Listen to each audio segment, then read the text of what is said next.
Hey guys, welcome back to the channel. This is a story about what if Naruto is cold to his family Konoha. Before I start, please support for more amazing content, and do consider subscribing to my channel and share this video with your friends. This is written by MercenaryGrax and link in description and support writer. Let's start the video. Chapter 1, Start of Calamity. No! Stop! Damn it, old man, what the hell do you think you're doing to me? Don't! A teenage boy's voice could be heard shouting out in the middle of nowhere. Why was this young man screaming, you might ask?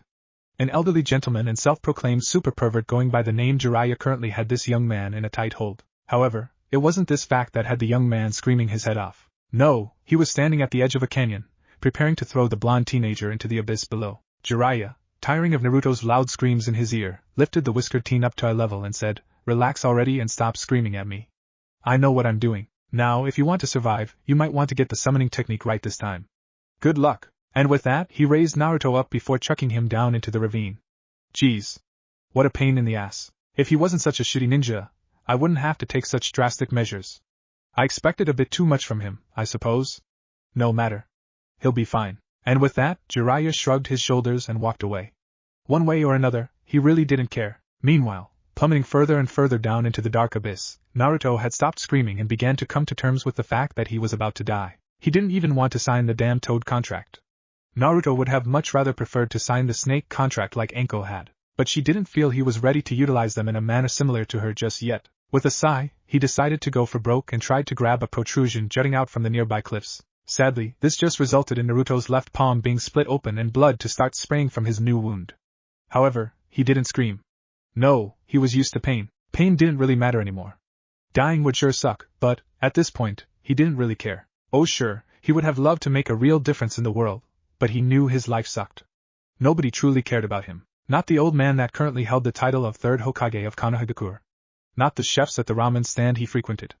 Not his sensei, nor the Toad Sage. He would like to think that Anko cared for him, at the very least, but considering how little they actually got to see each other, he kind of doubted it. She always fed him the same excuse that he just wasn't ready to sign the snake contract yet.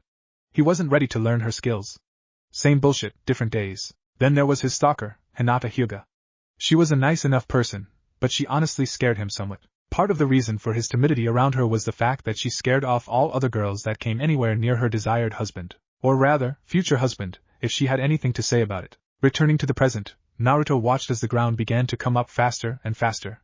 Saying fuck it, he tried to slow his descent however he could. Of course, all he could do at the moment was try desperately to grasp one of the many spiky protrusions from the walls on either side of him. Needless to say, this only served to tear his hands open again and again, his natural healing factor working hard to repair the damage done to him. Sadly, it would seem his luck had finally run out.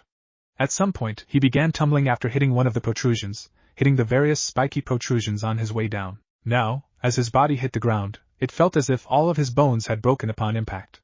He had bit his tongue upon hitting the ground, nearly biting it clean off. Blood was pooling up within his mouth to the point that he began gasping for air, the blood continuing to pool up within his mouth. Taking stock of his injuries, Naruto realized that he had broken nearly every bone upon impact.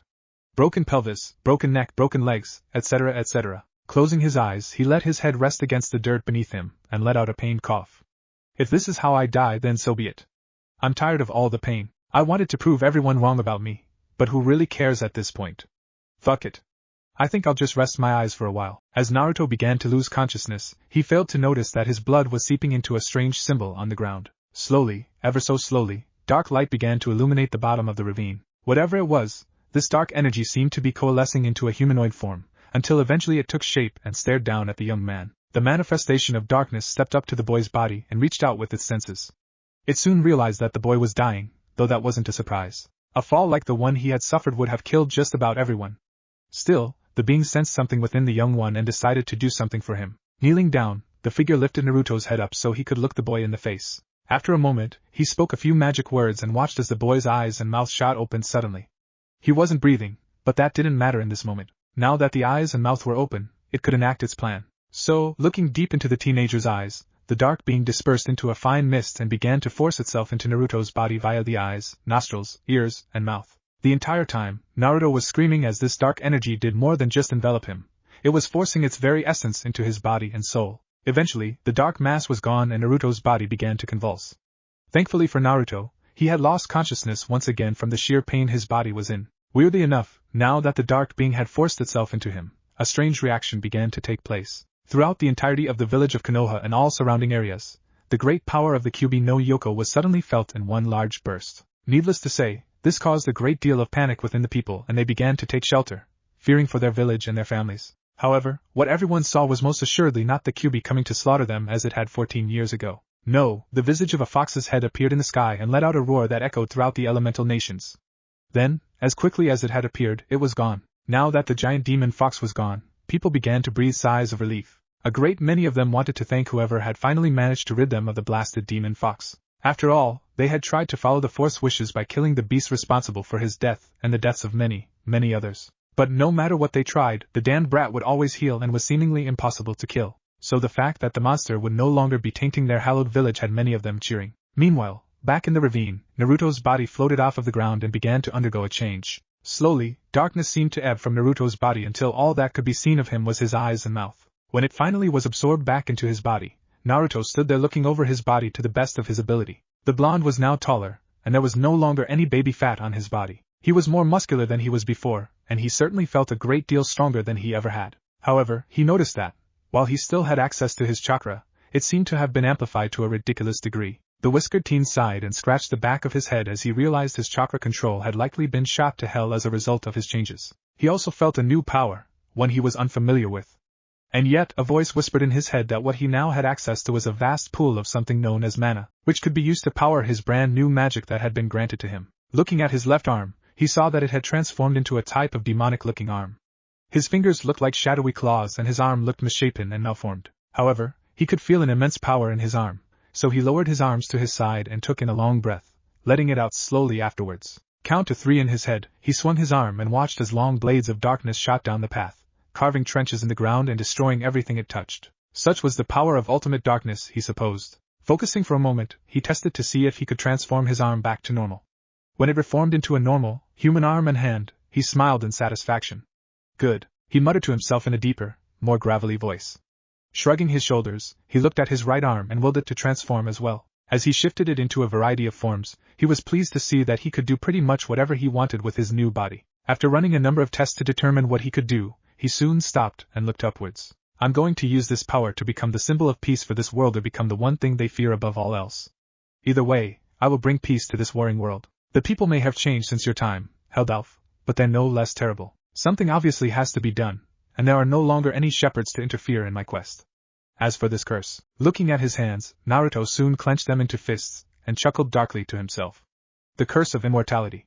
The curse of everlasting pain. I'll take these curses you've given me and turn them into the ultimate source of power. Nobody will be able to stop me from saving this wretched world. Without another thought, he transformed his arms and began to climb his way up and out of the ravine. I think there's a certain super pervert I should test my new abilities on. I may have the power now, but I lack the experience that he no doubt has. It won't be easy, but I'm looking forward to making him my first conquest. Prepare yourself, Jiraiya, because your time has come. Day of the Chunin exam finals. Naruto waited quietly within the shadows within the Colosseum that made up the arena he and his fellow genin would soon be competing in. As he watched his fellow genin, making sure to keep a close eye on a certain few, the new Lord of Calamity smirked cruelly to himself. Soon, I will make my debut and strike fear into the hearts of the men and women here today. And I do believe I'll start with you, Niji Hyuga. I'm going to enjoy destroying you. As he listened to the old man Hokage ramble on, Naruto let out an aggravated sigh before making his move, stepping out into the arena to join his fellow rookies. When all eyes fell on him and they took in his new appearance, many people were terrified of this strange being that now stood among them. Rather long-winded, don't you think? He questioned to nobody in particular. Why don't we get on with the show, HM? The third Hokage's eyes were wide as he stared down at the mysterious being inside of the arena, leaning over the railing so he could get a closer look at the man whose very presence radiated power. Hiruzen's eyes soon opened wide in realization. And Naruto? This was the spark that ignited chaos within all those in attendance today. As people began to shout in disbelief or started slinging insults and curses his way, Naruto locked eyes with the Hokage and let another cruel smirk stretch his cheeks. You see it now, don't you, old man? Yes, I'm the one that killed Jiraiya. And soon, if Orochimaru doesn't kill you, then I will. Though, I might as well give you a chance to save yourself. Meeting my parents was quite the experience, I must admit. You don't need to know those details, however. Now start the damn matches. I want to kill this arrogant prick behind me. As if he were sensing Naruto's thoughts, Hiruzen coughed into his hand and motioned to Genma to start. The entire time, however, the old man stared into the blonde's eyes and thought to himself, Just what happened to you out there, Naruto? You feel wrong somehow, and if I'm right, you're the one responsible for Jiraiya's death. But why? What happened between you two? Flashback. Jiraiya scowled as he looked at the bastard that had dared to destroy his glass of booze. He was frustrated with his recent failure of an apprentice, as well as the lecture he got from Hiruzen for killing the village's prized Jinchuriki. If he really cared for the kid, he'd have made sure that he was actually ready to learn under someone of his caliber. Who cared if the brat died? Nobody else seemed to give a shit. In fact, most of the townspeople were cheering in excitement that the demon was finally vanquished. Still, with all the frustration he was feeling, Jiraiya decided to drown himself in booze for a while. Sadly, as he was downing his second glass, his wrist was grabbed quite tightly, refusing to let him bring his desired liquid to his mouth. Let go. Now. Jiraiya bit out. I don't think so, Mr. Pervert. You see, I have something of a score to settle with you. I considered waiting, but I want you as sober as possible for our duel. For you see, Super Pervert, a dear friend of mine died and you are the one responsible. I'd say that entitles me to some revenge, wouldn't you agree? The stranger said, a wicked smirk dancing across his face. You're making a big mistake here, kid. Buzz off before you make me angrier. Jiraiya snarked before forcing his arm free. As he went to down the liquid in his glass, his eyes widened as the glass shattered in his hand, the glass embedding itself deep into his fingers and hand. Fuck, the hell is your damn problem? Without a word, the stranger raised his hand, palm forward, and smirked as the darkness began to swallow Jiraiya whole. Then, continuing to remain silent, he sank into the pool of darkness beneath him. When they re-emerged outside the village, Jiraiya coughed and sputtered, trying to catch his breath after what he had just experienced. Once he was back on his feet, he leveled a fierce glare on his assailant and shouted, "What the hell was that? Just what the fuck are you?" Naruto tilted his head and tapped a finger against his chin. "Well, I suppose you could call me the new Lord of Calamity. Now, do be a good servant and bow before your master. Should you refuse? Well, you don't want to find out. Now, feel free to grovel at my feet and apologize for killing Naruto Uzumaki." Jiraiya glared at his soon-to-be opponent as he rose to his feet. "Fuck you, boy. Why should I apologize for killing that brat? He was pathetic. Not once did he ever show the kind of talent his parents had. He was just a waste of space and time. Now why don't you bow before me and beg me for forgiveness? Not like I'd actually grant your requests, though." The Lord of Calamity shrugged and said, "Very well. You were given a chance, and you just blew it. Any chance of mercy has evaporated like droplets of water on a sweltering day. Now, prepare yourself. You're going to be the first of what will be many conquests. I will bring peace to this world, and I'll start my journey off by killing you." And with that, the battle started. Everything seemed to be going in Jiraiya's favor as he kept slipping around Naruto's myriad of attacks and landing blow after blow upon the inexperienced genin. When he finally stopped raining blows upon Naruto, Jiraiya leapt backwards and smirked at his opponent. "What is this? For all your bravado, you're barely putting up a fight. You're as weak as that little shit stain, Naruto." Before Jiraiya could say anything more, his eyes widened as Naruto's body began to shift, the darkness around him growing thicker to the point it nearly blotted out the sun. "Wow. And here I thought you were going to be a challenge.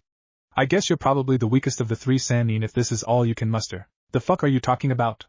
I've been winning this fight from the start." Jiraiya exclaimed angrily. However, his eyes soon widened as his opponent lifted his head and stared into his eyes. "Why, you're not even hurt, that's impossible." Naruto simply chuckled evilly and said, "I am what your former teammate desires to be so strongly, immortal. Go ahead, try and kill me. You'll find out that I can't be defeated." Jiraiya's eyes narrowed and he exclaimed, "That's not possible. There is no such thing as true immortality. Even Orochimaru's attempts haven't yielded such results yet." The blonde chuckled darkly and said, "Say what you want, Jiraiya.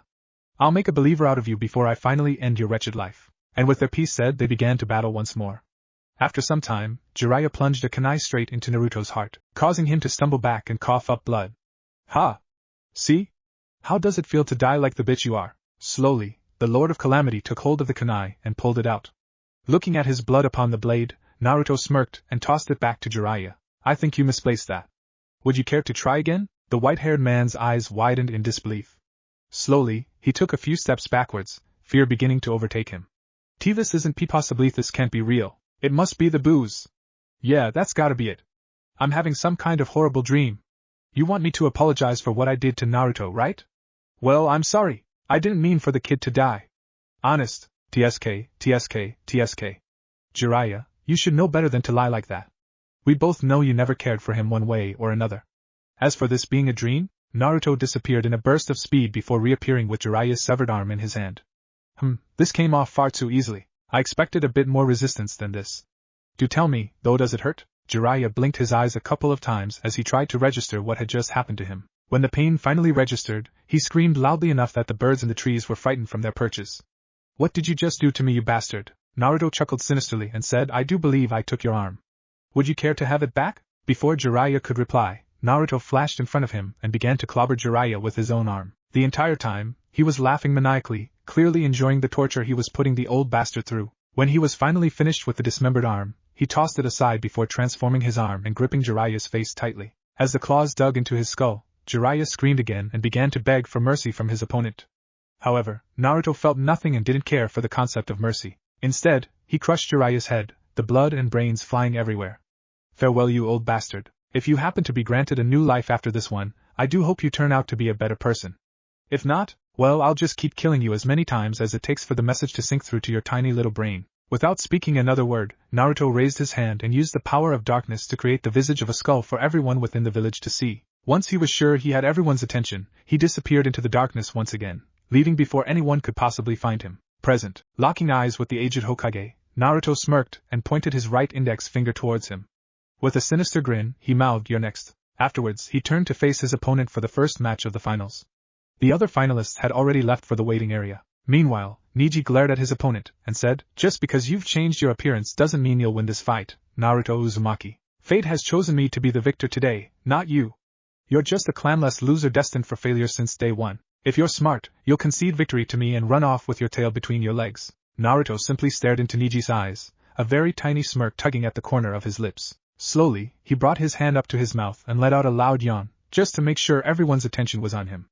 Afterwards he said, "Fate? I suppose you could say fate is involved, yes. However, you do not control fate, nor can anyone else here. Nor can you predict the outcome of a match simply because of your own arrogance. I'll tell you what fate really did for me, though. Fate is what led me to obtaining my new powers. Fate treated me with a kindness nobody else ever has. I suppose, in a way, that fate is my dearest friend. As for you, I suppose fate is responsible for your situation, in a way. Born into the branch house, simply because your father was born a few minutes after your dear uncle. Branded at a young age with that seal you hide upon your forehead. You have so much anger and resentment within you, but you direct it towards the wrong people. What did Hinata ever do to you? Is it the sheer fact that she exists? Or could it be you're actually jealous of her? After all, she has what you never will, a family that cares about her to an extent. Hanabi clearly loves and looks up to her sister, and Hayashi loves his daughters dearly, even if he's too cold and stupid to really show it. But you, you're at the bottom of the barrel. Nobody wants you.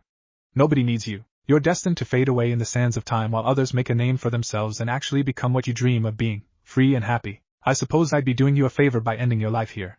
I do hope you make this interesting for me, Neji Hyuga, Naruto said, his smirk ever widening until he had a maniacal grin on his face. Prepare yourself for the sweet embrace of death, Neji, for I'm not going to stop until you're a smear on my sandals. Neji's eyes widened for a time before they narrowed in rage. I'll kill you, Naruto Uzumaki. No one disrespects me like this and gets away with it. And with that, he charged forward, completely neglecting his Byakugan and any form of technique. Blocking and parrying each of the attacks sent his way, the Lord of Calamity soon backhanded Neji in the face, sending him flying from the overwhelming power Naruto now held within his body. When his body hit the wall, Neji coughed up blood and spat out one of his teeth. What the hell was that? Where did he get such power? Are you going to sit there all day, Neji? I thought you wanted to kill me. You can't do that if you decide to take a nap over there, Naruto said, staring at Neji apathetically. Growling to himself, Neji activated his Byakugan and began to cautiously approach his opponent. This turned out to be a mistake, however, as the shadow underneath him suddenly began to expand in size. When a pool of darkness appeared underneath him, Naruto pointed his hand, palm outward, and commanded the darkness to wrap itself around the Hyuga. As Neji thrashed and shouted a variety of expletives at his opponent, Naruto sighed and said, I had hoped to prolong your suffering, but you're boring me, Hyuga. Farewell. And with that, the darkness pierced Neji in each of his vital organs. And just because he could, Naruto destroyed Neji's eyes. Silence descended over the stadium. Nobody dared to talk or utter a single word. Naruto, their favorite punching bag, had become something truly dark, and dare they say it, evil? Whatever had happened to him, Naruto was back and wasn't afraid to kill anyone that annoyed him. When Ginma announced the match in his favor, Naruto nodded once to the proctor before sinking into the darkness. When he reappeared in the waiting area with the other finalists, Naruto smirked as he looked them over. When his eyes landed on Gaara, the Lord of Calamity said, Crush your opponent. He's annoying. Should you choose to kill him, that's alright with me. Now enjoy. Gaara raised an eyebrow in curiosity but didn't say anything. Instead, as his name was called, he descended into the arena to await his opponent. Once he was gone, Naruto looked into Temari's eyes and said, "You are a fine woman. Powerful too. That's a good quality to have." The pigtailed blonde blinked a couple of times before offering him a smirk. "Just what the hell happened to you this past month? You're like a completely different person now." Naruto simply shrugged and leaned back against the wall, keeping his gaze focused on her. "I suppose you could say I was reborn, in a sense. I happen to like my new self. No longer do I have to hide behind a mask of deception. I am no longer afraid to be myself. I'm honestly more concerned with Gaara's opponent." Temari raised a brow and asked, "What? You worried he'll beat Gaara?" Naruto chuckled and shook his head. "No. Not even close. I just want to hear confirmation that his match will be postponed. Sasuke is the golden boy of the village, so they wouldn't dare risk upsetting him. So they'll postpone his match in the hopes that it will give Sasuke enough time to get here." Temari scowled and said, "But that's not fair to anyone. If he's late, he should be disqualified." Naruto simply shrugged. "It is what it is. Besides, Orochimaru's up there, and he's whispering sweet, honeyed words in Hiruzen's ears right now. After all, Orochimaru wants to see his precious Uchiha in action. Especially if it means his invasion can go on without a hitch." Temari and Kankuro both blinked a couple of times before peering out of the waiting area up at the Kage booth. "But, that's your father?" "Right. No. Orochimaru likely killed your father some time ago so he could take Raza's place. It's a tad too late to cancel your invasion plans, but I hope you can talk your brother down, should he grow violent. If you can't, I'll handle it. Before you jump to conclusions, there's no need to worry. I have no intention of killing Gaara. He is what I could have been had I given into my darkness earlier in my life. Besides, I need allies, and who better than another Jinchuriki? Though, I'm afraid my Bijou is no longer with me." "No, he's quite dead now," Naruto explained. Kankuro and Temari were wide-eyed at this news. You were a Jinchuriki? Seriously here, man, what the fuck happened to you?" he half-whispered, half-shouted. "And how do you know about our father and Orochimaru?" Temari questioned angrily. Naruto shrugged and held up a finger, telling them to hold on a moment. Unsure why he was doing this, they soon got their answer as the proctor announced that Gaara's match would be postponed for the time being. Realizing that his turn was up, Kankuro was initially going to forfeit, but decided against it. Now that he knew the truth, he had no intention of crossing this monster in front of him. So, with a resigned sigh, Kankuro left the waiting area and made his way down the stairs alongside his opponent, Shino Abirame. Once Gaara had rejoined those left in the waiting area, he approached Naruto and looked into his eyes with a curious gaze. "Mother says you are dangerous. She doesn't want me to fight you. Just who are you? Who is the one to strike fear into Mother like this?" The whiskered teen chuckled and said, "I am the newest incarnation of the Lord of Calamity. It's been many millennia since the last of my kind walked this earth. Now that I am here, I will reshape the world itself until it's a land of peace as the world was meant to be. If that means I have to weed out those that do not belong in the new world I will create, then so be it." Temari frowned at him and asked, "And who are you to decide who belongs or not?" "You're sounding awfully arrogant." Naruto shrugged and stepped up to the railing, peering over the side to watch the battle between Kankuro and Shino Abirame. When the two Sand siblings joined him on either side, he said, "Is it arrogance to want peace? I don't care who rules when it's all over. I don't care if I receive any credit for making the world what it will be. Just as my ancestors did before me, I'll work to attain peace in my own way. Some may view me as arrogant or evil, even. Others might view me as their glorious savior. But I am neither. I am just a simple man with a grand scheme. As for why I get to decide? Let me counter your question with another. Who better than me to decide? Unless you're offering to take up the mantle of advisor and help me decide?" Temari frowned at him for a time, still believing his talk to be born of arrogance. However, as she thought about it, she let out a reluctant sigh and nodded her head. "If it means I can keep you from killing everyone that angers you willy-nilly, then sure. But I expect you to listen to my advice. You don't have to follow my every word like it's law, but I want you to truly consider the advice I plan to give you.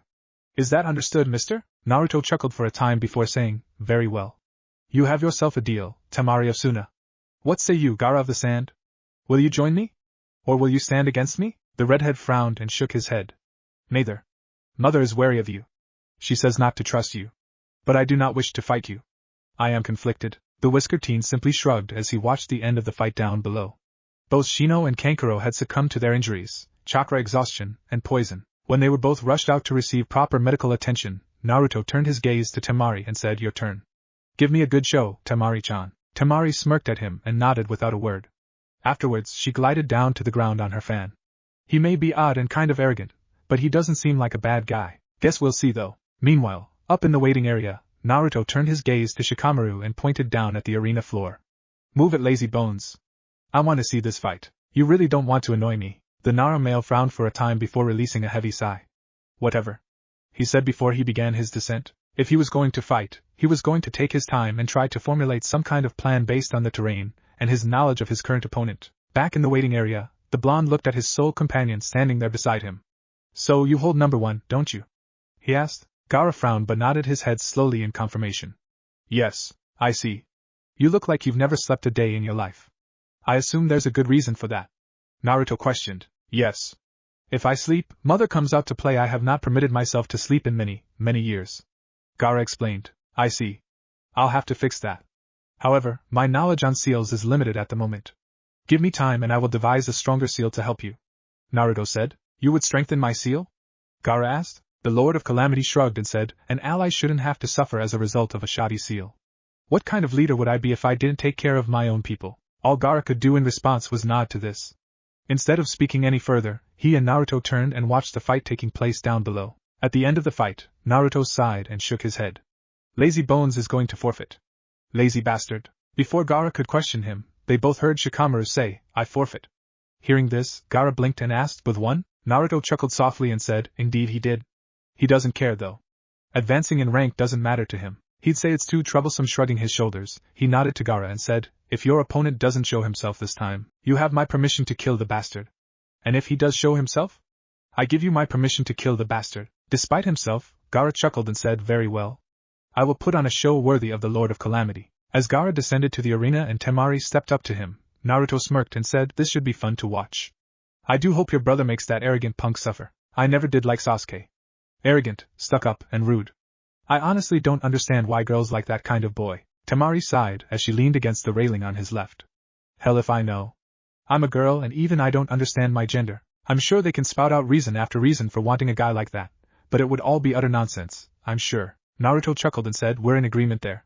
Glancing towards a specific section of the arena, Naruto pointed towards Sakura Haruno and said, I can't believe I ever had a crush on that girl over there. Sakura Haruno. She's a bitch and Sasuke's #1 fangirl. I would oftentimes ask her out, and she'd hit me pretty hard just for daring to talk to her. Then she would turn to Sasuke and swoon over him. I would assume it's because she wanted to get Sasuke to notice her, so she did what she thought would make him happy. The problem with that little plan of hers is the fact that Sasuke doesn't have any interest in women. He's too obsessed with power, and his brother that nothing else matters to him. Your brother would be doing everyone a favor by killing Sasuke today. I see. Well, if you're telling me this, I assume you've moved on from your crush? Got a new target in mind? She teased good-naturedly. Naruto shook his head and said, no. It never even crossed my mind. I suppose it would be nice to enter a romantic relationship with a girl, but it's not important right now. If it happens, then that's wonderful. If I'm meant to be alone, however, I can tolerate that as well. I see. Well, so long as you're happy in the end. Temari said before looking down at the arena floor once again. The people had begun cheering and she was curious as to why that was. What she saw disappointed her. Really? Down below, Gaara stared at Kakashi and Sasuke with a bored expression on his face. Really? Standing there back to back were Kakashi Hatake and Sasuke Uchiha. Kakashi, in typical fashion, asked, are we late? Yes. Sasuke's match was postponed.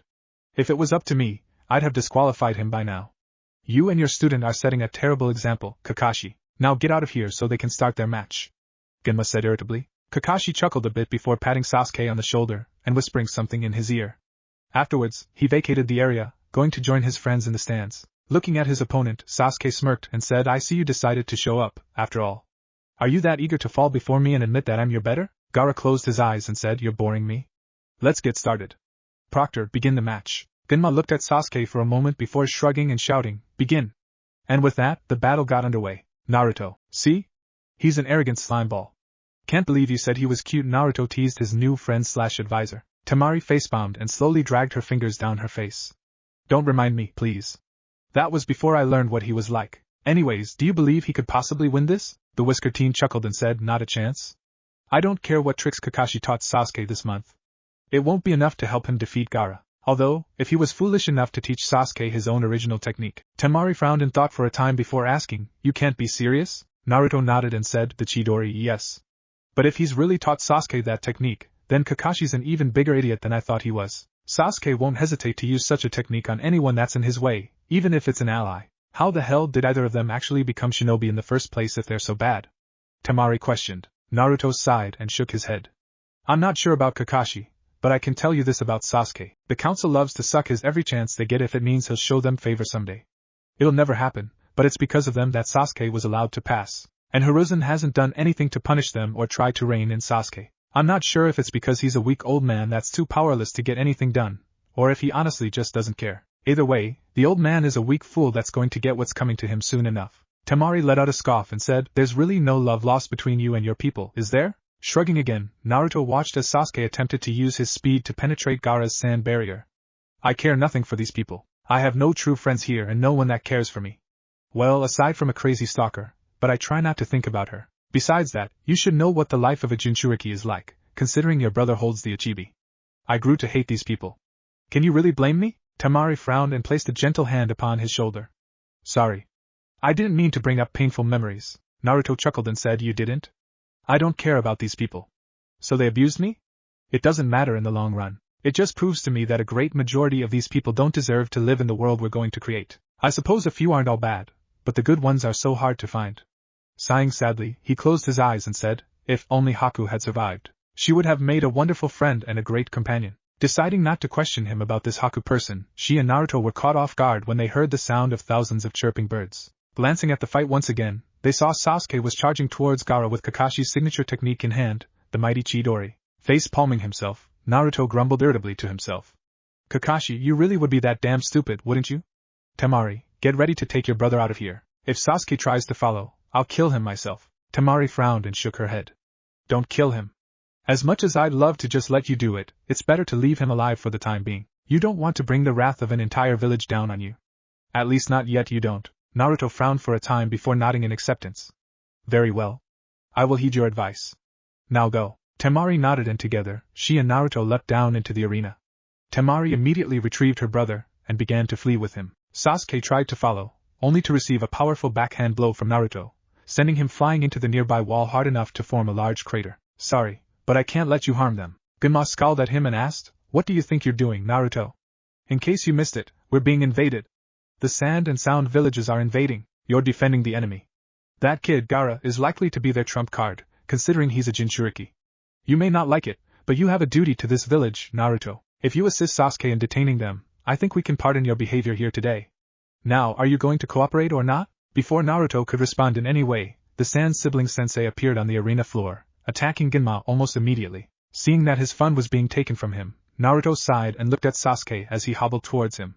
"Fine then. Let us go, Sasuke. It would seem we have a Jinchuriki to defeat and capture." Narrowing his eyes into a glare, Sasuke snarled out, "I'll make you pay for that cheap shot, Naruto. But right now, we've been given our orders. I hope you can keep up, because you're not going to want to miss this." As the Uchiha took off in pursuit of the Sand siblings, Naruto sighed and shook his head in disbelief. "Things would be so much better if she just let me kill him." She's right though. It wouldn't do to make an enemy of one of the Great Five anytime soon.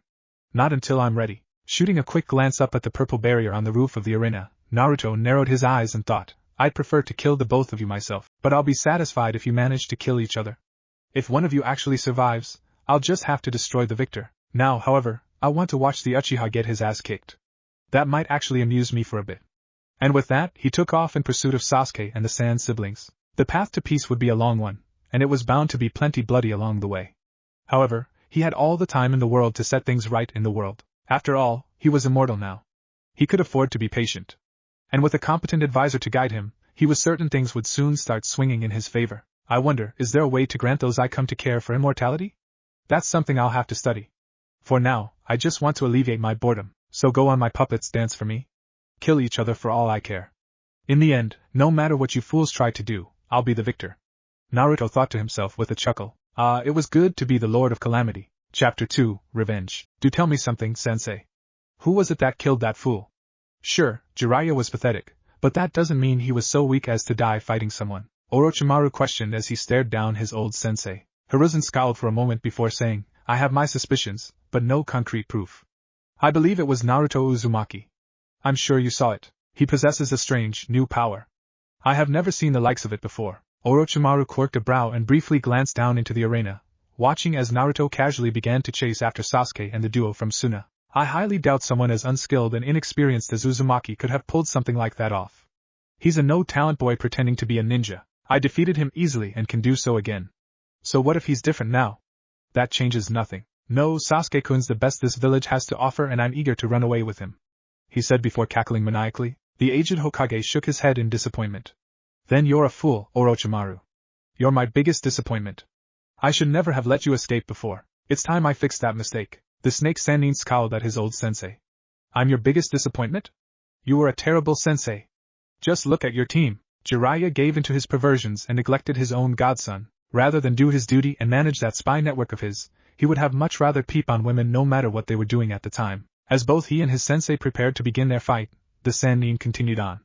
Tsunade is pathetic. Oh boohoo, her brother and fiancé died, so she had to run away and drown herself in booze and gambling, despite the fact she sucks at it. She chooses to wallow in misery and self-pity, thereby dishonoring the memories of her grandparents, her fiancé, and her stupid little brother. Then you have me.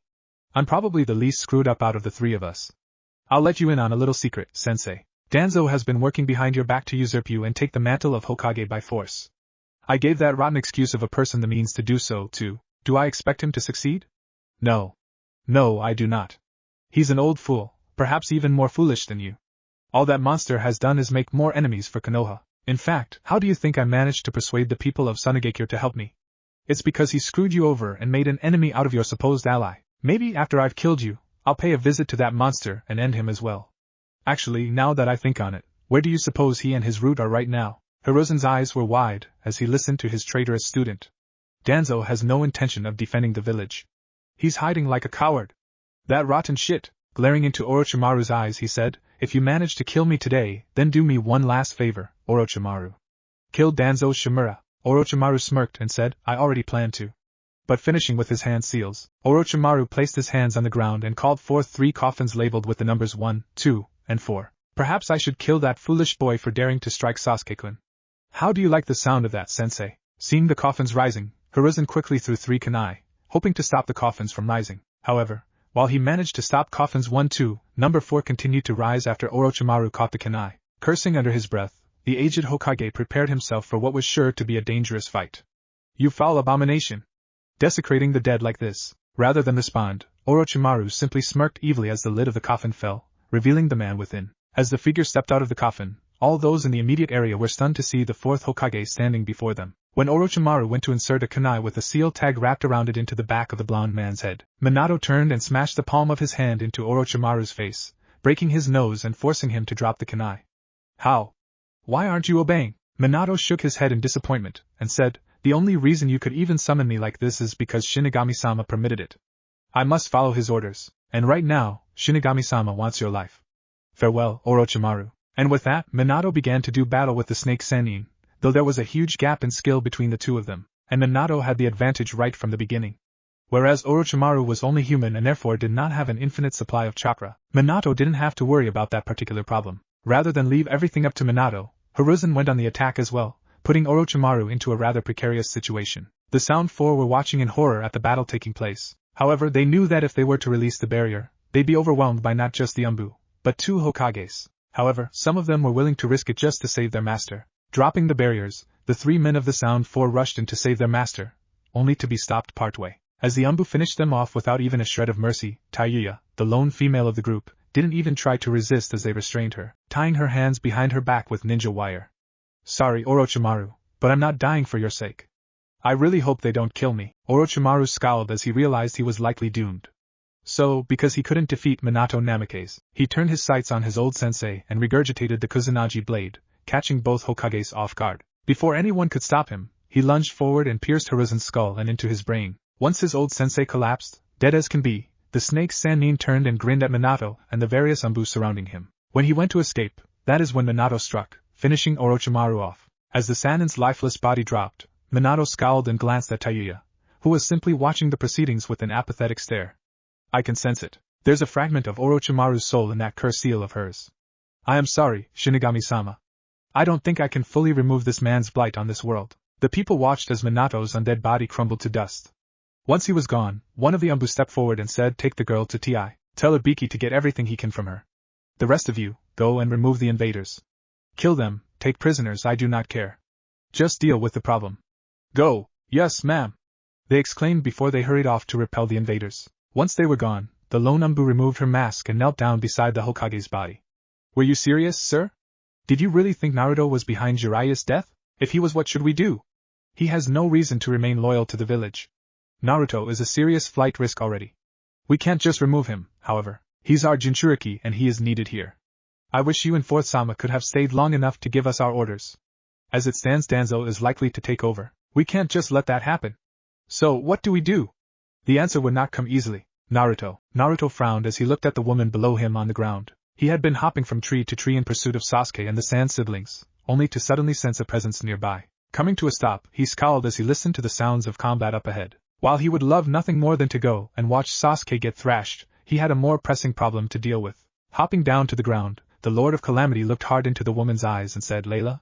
I didn't think you would still be around." Layla was a beautiful woman with long, flowing silver hair, though it had a bit of red and green mixed in. She has green eyes and wore a small dress that was red, white, black, and lavender in coloring, though red and white tended to stand out the most. She also had a headband atop her head that acted as a ponytail holder and kept her hair in place. As she looked into Naruto's eyes, she couldn't help but note the similarities between Helldelf and Naruto Uzumaki in terms of their appearance. Frowning deeply at him, the Fire Seraph asked, "Just who are you?"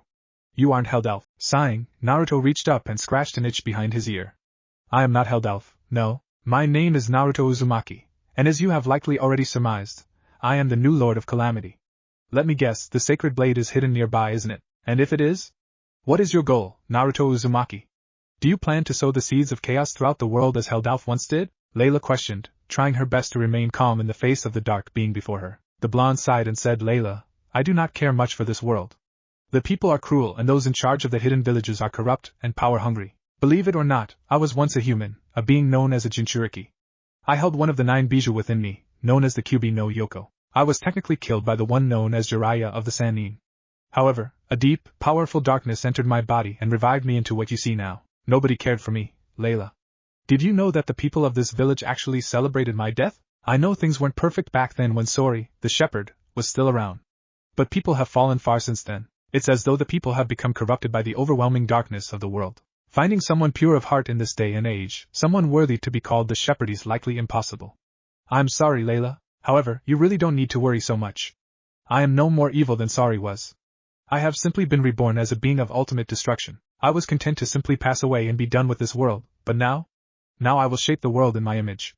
People will die, but only those whose hearts cannot be swayed. This world is consumed by evil men and women, and I have taken it upon myself to purge the world of such evil. I have no interest in killing innocents, whether they be children, animals, or even the men and women that haven't given in to the darkness. It does not matter. Innocent lives shall not be stolen away by my hands." Sighing softly, Naruto rubbed the back of his head and said, "I know you would like to see the good in everyone, and I shall not fault you for it. However, these people are not worthy of your time. You won't find anyone in this village pure enough to take up the sacred sword." Looking deep into the woman's eyes, he said, "Layla, I do not wish to be enemies. I mean you and the other spirits no harm. In fact, if you wanted me to, I could go in search of someone pure enough to wield your blade. Someone that would free you from your prison and allow you to roam free once more. A shepherd would make for a good ally in my quest to save this world from those that only wish to sow the seeds of chaos. All the senseless war and violence." Looking back towards the village, Naruto said, "I'm not sure if you are aware, but a great battle is taking place in Konohagakure right now. We are being invaded by rival villages." Turning back to Layla, he said, "People these days are so quick to go to war and take people's lives. Even if they cannot see you, there is still the chance that you and your fellow spirits could be hurt. I want to prevent that." Stepping up to Layla, Naruto reached up and cupped her cheek, gently running his thumb over it. "Layla, I want us to be friends. I want us to be allies. I may be a being born of darkness, but..." The silver-haired woman shook her head and said, "Narutoya may not be as evil as your ancestors, but he still cannot trust you. As you are the new Lord of Calamity, it is my duty to stop you. Please try to understand." Before the Seraph of Fire could say any more, Naruto pressed his lips to hers, kissing her for a short time. When he pulled back and looked into her eyes, he said, "Soft, you really are quite the beauty, Layla. But I suppose if we must be enemies, then I'd ask that you be the one to end me. Quite the fair deal, is it not?" he teased. Layla was a blushing, stuttering mess at this point. Then, before she could say anything, Naruto was gone. Blinking a couple of times, she reached a hand up and touched her lips. Was that a kiss? He kissed me. But why did it feel so nice? Naruto chuckled darkly to himself as he thought over his conversation with Layla. Corrupting that woman and making her mine. I will have you and your love, Layla. You will be mine. I'm looking forward to making you scream my name as you writhe in ecstasy. How fun that will be. The new Lord of Calamity frowned deeply as he came across the body of his advisor, lying against the trunk of a tree. Going to her, he knelt down and felt for a pulse. When he felt nothing, he scowled and said, "Sasuke, I will kill you for this." But first, staring solemnly at Temari, he proceeded to focus his darkness and pressed his hand to her chest. As the darkness consumed her, she began to change just like he had when he was revived. When the process was finished, he waited a few minutes, hoping that his actions would revive the woman. Temari's eyes suddenly shot open and she let out a long, loud gasp. Looking around in a panic, she soon locked eyes with the Lord of Calamity. Blinking a few times, she said, He killed me. Did you revive me somehow? Naruto nodded and reached up, gently brushing some of her hair back behind her ear. I did. You are my advisor and a friend. I do not wish to lose you. You are the only one I truly care for now. I promise you this now, if Gaara doesn't kill Sasuke then I will. I cannot forgive him for daring to kill you. The pigtailed blonde hugged Naruto tight and began to sob. Thank you, Naruto-sama. Thank you for saving me. Of course, Temari. But in order to save you I had to make you like me. You are technically now my servant. However, I value your input and will listen to your advice, just as I promised. You are also immortal now, just like me. I do not know if you have gained powers similar to mine, but we shall see. Naruto explained. Temari looked into her master's eyes and said, It's okay, Naruto-sama. I'm not upset. But we can't sit here talking. That asshole's after Gaara. I'm sure he'll be okay, but letting my brother run rampant throughout the village wouldn't be doing either of us any good. Naruto nodded and helped Temari back onto her feet. I'll stop your brother from going on a rampage. I assume you'd like a little rematch with Sasuke, my beautiful advisor? Temari blushed prettily before quickly shaking it off. I know you said you'd like to end him, but I'm feeling pretty pissed. I couldn't stop him, and he fucking killed me. That guy's a damn psychopath. So you're damn right I want to kick his ass. Naruto smirked at her and said, Good. I believe in you, my advisor. Come. And with that, the two of them hurried off in pursuit of Sasuke and Gaara. When they caught up to Sasuke and Gaara, Temari's eyes widened in horror as she saw Sasuke's arm through her brother's chest. Gaara, no! You rotten bastard! She shouted before commanding the darkness to take hold of Sasuke and throw him aside. Leaping after him, she shouted, I'll fucking kill you for what you've done. Leaping up to Gaara's side, Naruto frowned as he looked at the wound. It was slowly closing, but he could easily see that Sasuke had nicked Gaara's heart with the Chidori. When the redhead coughed up blood, Naruto supported the Jinchuriki and said, You'll be okay, Gaara. Here, let me help you. Gaara watched with deadened eyes as Naruto used the darkness to begin sealing his wound. However, the longer he used said darkness, the more pain Gaara felt. When it was finally over, he collapsed to his knees and almost fell off of the tree branch he and Naruto were on. Catching the redhead, Naruto looked into his eyes and asked, Gaara? I can make your pain go away. I can even get rid of Shikaku if you desire it. I can grant you something precious that your bijou has taken from you, sleep. If you allow me to exterminate that creature, you will be able to sleep again. But in order to help you I will need to grant you the powers of darkness. They are far more powerful than the sand you currently control. However, you'll still have access to your chakra and the ability to use your sand and more. The redhead stared warily into Naruto's eyes. You would take the voices away? You could grant me sleep? What would you ask for in return? I was warned to be careful with you. Naruto smirked at Gaara and said I would ask for your friendship and your loyalty. If I get rid of your problems, then I would like for you to simply be my friend, my ally. That's not so much to ask for, is it, Gaara? The red-headed Jinchuriki frowned for a time before saying, Very well. She says not to trust you, but I am so tired. I'm tired of hurting. I want to be free. Very well, Gaara. Placing his hand over the now closed wound, Naruto focused on his power once more and began to change Gaara to be like himself and Temari. Once he was finished, Naruto ripped out the bijou and destroyed it, listening with glee as Shikaku screamed until it was finally no more. There. It is done. As Naruto stepped back to give him some space, Gaara looked at his hands before he began to pat himself down. After he had finished, he looked into Naruto's eyes and said, You did it. But how? Naruto patted Gaara lightly on the head and said, Aiding my allies is a simple matter, Gaara. I simply used my power over darkness to pull off a miracle, let's say. Now you are like me and your sister. Sasuke killed Temari, Gaara. For that act alone, there can be no forgiveness. Go and do what you must. Assist your sister in ending that prick. Then we shall see. The redhead frowned deeply and said, Very well, Naruto-sama. Your will be done. Nodding once in reverence to his new master, Gaara quickly joined his sister and began to do battle with Sasuke once again. Turning to watch his underlings do battle with the arrogant Avenger, Naruto smirked wickedly to himself and thought, You brought this on yourself, Sasuke. Perhaps if you had been a better person, you wouldn't have to die. Too bad. Looking in the direction where he had left Layla, the Lord of Calamity frowned in thought for a time.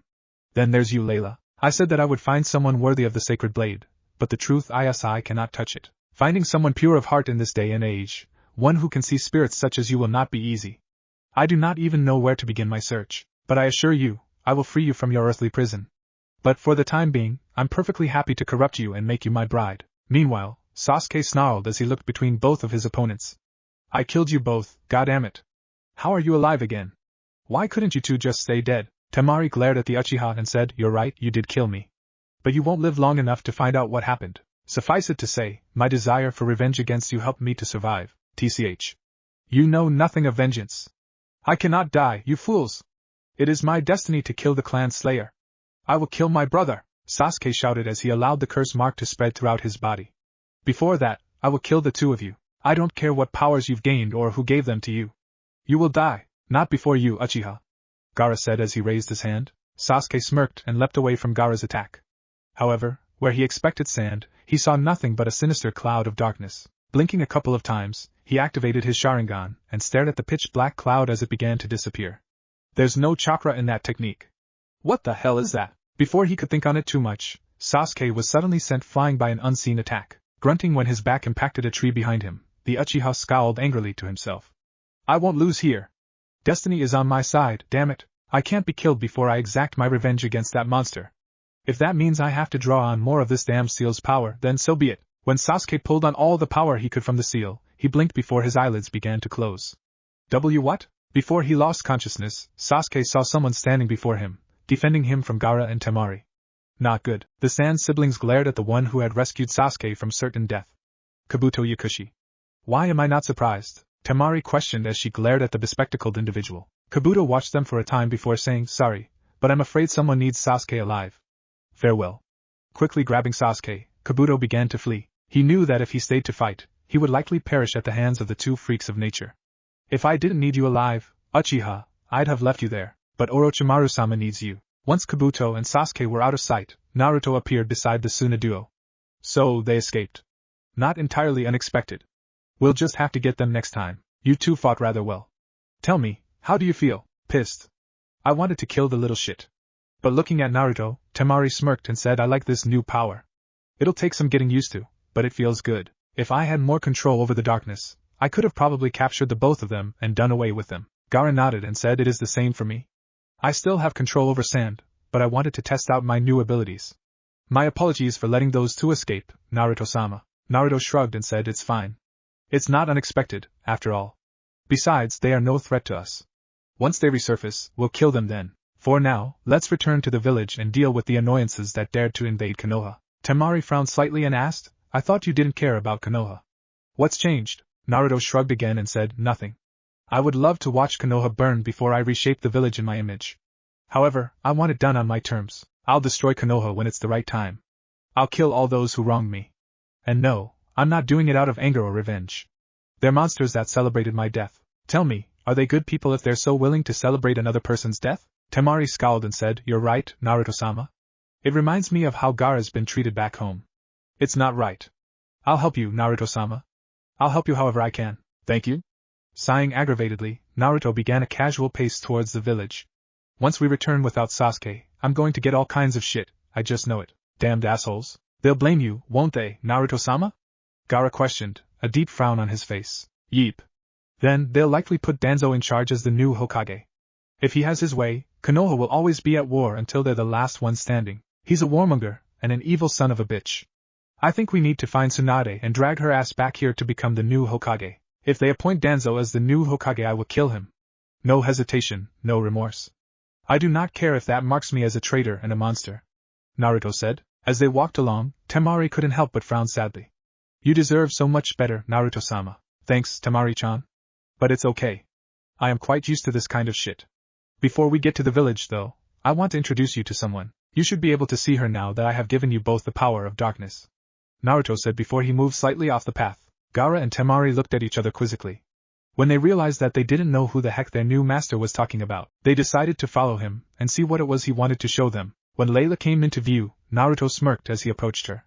When she turned to face him, she broke out into a fierce blush. Stepping up to her, he waited for his subordinates to arrive. "Gaara, Temari, this is Layla. Technically, she and I are on opposite sides, but I would much rather we be friends. Layla, these are my new friends and allies, Gaara and Temari." Layla frowned slightly before looking into the Lord of Calamity's eyes. "You have changed them. I assume there is some reason for what you've done." "Yes. My teammate, Sasuke Uchiha, murdered Temari and gravely wounded Gaara. In order to save their lives, I used my power to revive them. Temari has volunteered her services as my new advisor. I trust her to give me sound advice." Looking deep into Layla's eyes, Naruto wrapped an arm around her and held her flush against his body. Layla, I said it before, but allow me to say it again. I do not want us to be enemies. I want us to get along and be friends. I'll even search for a pure-hearted person to take up the sword and free you. If that means you will be creating a new shepherd, so be it. But tilting Layla's head up slightly, the Lord of Calamity leaned in and captured her lips with his. When she slowly began to return his kiss, Naruto smirked inwardly as one of his hands snaked down and began to massage her butt. Layla gasped before she started to moan from Naruto's gentle ministrations. No longer in control of her mental faculties, she wrapped her arms around his neck and kissed him again, deepening the kiss and moaning in delight. When they separated this time, Naruto leaned in close and whispered in her ear. Naughty Layla-chan. Are you allowing the great Lord of Calamity to corrupt you? For shame. The Seraph of Fire blushed fiercely and hugged him, resting her head against his broad chest. As he continued to massage her butt, she let out quiet moans and smiled happily. Looking back into his eyes, she said, "Too can't help it. Your kisses feel like magic. Your touch makes me melt. You make me feel beautiful. That's because you are beautiful, Layla. And I'm going to make you mine. You shall be my bride and we will rule these lands together as husband and wife. Tell me, does that sound so wrong? I can even grant you children if you accept my love. It is entirely up to you, my dear Layla-chan," Naruto said. Unable to truly think clearly, Layla smiled happily at the idea of having children of her own. Looking into Naruto's eyes again, she offered him a beauteous smile before saying, "That sounds wonderful. But, we are mortal enemies, I know. I'll win you over somehow, Layla-chan. For now, I shall search for the right person to take up your sword. I just hope you're ready to bear my children when the time comes for us to consummate our love," Naruto said, smirking inwardly. Nervously poking her fingers together, Layla found it harder and harder to look into the Lord of Calamity's eyes. Unable to utter a word, she blushed deeply when Naruto tilted her head up again and kissed her passionately, taking her breath away. Clinging to his shirt, she returned his kiss, unable to help herself. This feels too good. Is being with him so wrong? This feels wonderful. To want more. When they separated this time, Naruto began to place tender kisses on her neck and collarbone, then upwards, kissing her chin, her jawline, her nose, and then finally her lips once more. As she melted like putty in his hands, he grinned and whispered to her once again. "Someday soon, I'll make you my bride. You'll come to love me, Layla-chan. That's a promise. And one thing you'll quickly learn about me is that I never break a promise." Before Layla could say anything more in response, Naruto looked at his underlings and motioned for them to introduce themselves to the lovely spirit. When they stepped up beside him, Temari looked at her new master with a slight frown on her face. Just who is this woman to make Naruto-sama behave in such a way? Gaara bowed his head to Layla and said, "I am Gaara. I have sworn to serve Naruto-sama for the rest of time. I kiss to be his friend. I will not betray my lord." Temari looked hard into Layla's eyes before saying, "I'm Temari. I'm the oldest child of our father, the Kazekage of Sunigakure. Gaara is the youngest while Kankuro is the middle child in our family. Our mother perished when she gave birth to Gaara. I have sworn to serve as Naruto-sama's advisor and shall not betray his trust. Tell me, Layla-san, will you betray Naruto-sama like so many others have already done? He has been hurt quite enough and I will not tolerate anyone trying to use him or hurt him in any way." Layla shook her head and said, "We're enemies." Toucan looking into Naruto's eyes, she frowned sadly and said, "Two don't want to hurt him. Buto dear. What do I do now?" "You don't have to find the answer right away, Layla-chan. Take some time to think on it, and you'll reach the right decision, I'm sure. Whether that means you wish to remain enemies, or if you want to be with me and become my bride, it's okay. I will not fault you for your decision, no matter what it might be." But wrapping his arms around Layla, he pulled her flesh against him once again and said, "Should you ever want me to, I'll make love to you and make you the happiest woman alive. I want you bad, my darling Layla-chan. I will make you scream my name as you writhe in ecstasy." Layla was a blushing mess and began to stammer, desperate to respond in some way. However, when Naruto claimed her lips once again, she practically melted against him. "Two can't control myself. I've never felt like this before. What do I do? What can I do?" Two need to resist. Unfortunately, all the strength seemed to leave the seraph as she clung to him again and returned his kiss with as much passion as she could. Her mind was struggling with her body, trying desperately to get herself under control. However, her body just wouldn't listen to her. Slowly, one of Naruto's hands snaked its way up, under Layla's top until he found his prize. Gently massaging one of her breasts, he used the other to keep her close. When she began to moan again, Naruto grinned and intensified the kiss even more. Eventually, the two of them separated. As Layla gasped for breath, she looked at Naruto and, before her mind could catch up and stop her, she said, "I won't be your enemy. If this it all feels too good. I just don't care anymore. I'm yours, now and forever. Just free me from the seal. Free me, and I'll give you whatever you want. I'll bear your children proudly." As Naruto smirked devilishly at her, Layla's mind was screaming at her to start thinking rationally once again. However, try as it might, Layla couldn't find it in her to resist. After a short period of time, she thought, no. I'm his. I want him too much to even think about harming him. Even if a new shepherd is chosen, I just don't care anymore. Please, just let me have him. Almost as if sensing her thoughts, Naruto smiled kindly at her as he thought, good. She's losing herself to the pleasure. I really need to help her. She doesn't deserve to be shackled to that blasted sword any longer. And once she's free, I'll give her everything she desires and then some. Seeing Naruto smile, Layla wrapped her arms around his neck and began to kiss him again. She just couldn't find it in herself to resist anymore. When they parted again moments later, she asked, when will I see you again, Naruto? I'll try to visit you as frequently as I can, Layla-chan. However, I may end up traveling for a time, searching for the next shepherd. I will free you, Layla. For now, please stay safe and take care of yourself. Naruto said. Layla pouted cutely and snuggled against him. Don't keep me waiting too long, Naruto. I'll be lonely without you. What has gotten into me? Why can't I resist? What's happening to me? Smirking devilishly at her, he said, I'll definitely visit you as frequently as I can. Can't have my future bride be lonely now, can I? And with that, he kissed her once more before he and the Sand siblings left. Left on her own, Layla walked to a nearby tree and sat down against it. Clutching at her chest, she could feel her heart beating rapidly in her chest. Naruto is powerful and incredibly dangerous. I couldn't resist him at all. If he comes back, I don't know if I can resist giving myself completely to him. Please, if you can hear me, Kama, help me. Help me before it's too late. Naruto. Temari scowled as she walked at Naruto's side. What was that all about? You two were all over each other. Naruto sighed and said, Temari, that woman is the Seraph of Fire. She is a spirit that resides within the sacred blade. If someone pure of heart takes up the blade, they will become the new shepherd. The shepherds have the ability to hurt me, perhaps even kill me, if they're lucky enough. So, in order to protect myself and my allies, you two, it is best that I corrupt Layla and make her fall madly in love with me. She wouldn't dare strike me down if she falls in love with me. Live and let live, as they say. Glancing at his advisor, he asked, why? Are you jealous? Temari huffed and looked away from him. Maybe a little. Not entirely sure why exactly. Still, I can tell that she's dangerous and shouldn't be underestimated. Are you sure it's wise to get so close to her? The spiky-haired teen shrugged and said, I've already explained myself. I shall not do so again. Suffice it to say, Layla will be mine. Shrugging her shoulders, Temari said, very well, Naruto-sama. I won't question you any further. But if she tries anything, I'll strike her down where she stands. Noted. Now, we appear to have some company. Let's greet them appropriately, shall we? Naruto said with a chuckle. In an instant, they were surrounded by a squad of Anbu. Looking them over, Naruto smirked to himself as he looked straight at Kat. Hello? How can I help you today? Removing her mask, Yugao frowned at him before glancing at his companions. Naruto, why are these two following you? What happened to Sasuke? Before Naruto could respond, she shook her head and said, Hokage-sama and Orochimaru of the Sannin are both dead. We had hoped to welcome you and Sasuke Uchiha back after your victory over these two, but, Naruto quirked a brow in curiosity and asked, so, the old fool and his wayward student have both perished. How interesting. Shrugging it off, the blonde looked her in the eyes and said, these two have agreed to serve me. They are my friends and important allies. As for Sasuke, pointing a thumb over his shoulder, he said, Sasuke was taken away by Kabuto Yakushi. I assume he was working for Orochimaru, but what they want with Sasuke is beyond me. Yugao scowled at this and said, damn it. The people won't like this.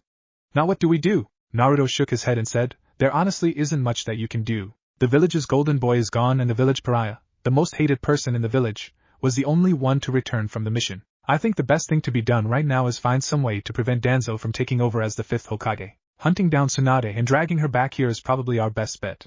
Otherwise, Yugao nodded in agreement with the new Lord of Calamity. Agreed. Come along, Uzumaki. Most of the enemy forces have been routed by now. All that's left is a few stragglers that didn't have the sense to flee with their allies. As for these two, Naruto narrowed his eyes at Yugao and said, they remain with me. I will not tolerate anyone trying to harm my new allies. Anyone who so much as tries to touch them will have to answer to me. Frowning slightly, the purple-haired Umbu quickly shook it off and motioned for the three of them to follow her. When they arrived at their destination, the council meeting room, Yugao looked at the three of them and said, be honest with the council, Uzumaki. Explain the situation and your intentions. And do be careful. The blonde shrugged and said, very well. We'll just have to see how this meeting goes, then. Yugao simply nodded before she turned to her team. We remain here to guard the council, just in case. Be ready to act at a moment's notice if things turn sour. Naruto simply stared apathetically at the chair where the Hokage would sit. He wondered if Danzo would be so bold as to try and claim that seat. If he dared to try, Naruto would deal with him in his own way. When the council began to file in and take their seats, Naruto easily noticed the many looks he was receiving. However, rather than let it bother him, he stood there waiting, his eyes never leaving the Hokage's seat. When Danzo stepped into the room and sat down in the Hokage's chair, Naruto smirked sinisterly to himself and said, "You do not belong in that seat, Danzo Shimura. I will give you to the count of 5 to get out of that chair. You are not the Hokage, nor will you ever be." 1. Danzo scoffed and said, "It is simply a matter of fact that I will be elected as the new Hokage, boy. I do believe I have earned this spot. Funny, considering you hid away while the rest of our forces fought to repel the invaders.